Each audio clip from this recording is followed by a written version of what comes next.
Tauktae ಚಂಡಮಾರುತದ ಹಿನ್ನೆಲೆಯಲ್ಲಿ ಕರಾವಳಿಯಿಡೀ ಕಡಲು ಪ್ರಕ್ಷುಬ್ಧಗೊಂಡಿದೆ. ಕಾಪು ಲೈಟ್ ಬೀಚ್ನ ಸುತ್ತಲಿನ ಬಂಡೆಗೆ ಬೃಹತ್ ಗಾತ್ರದ ಅಲೆಗಳು ಅಪ್ಪಳಿಸುತ್ತಿದ್ದು ಸಮುದ್ರ ತೀರದ ನಿವಾಸಿಗಳಲ್ಲಿ ಆತಂಕ ಉಂಟಾಗಿದೆ. ಇನ್ನು ಸಮುದ್ರ ಕೊರೆತದ ಭೀತಿಯೂ ಉಂಟಾಗಿದೆ.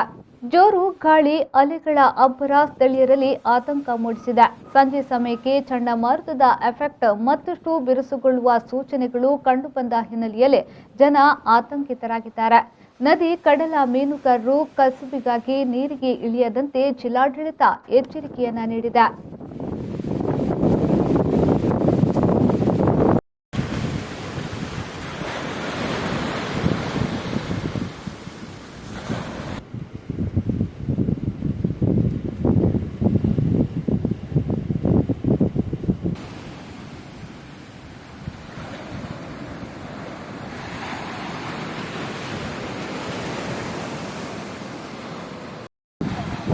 ತೌಕ್ತೆ ಚಂಡಮಾರುತ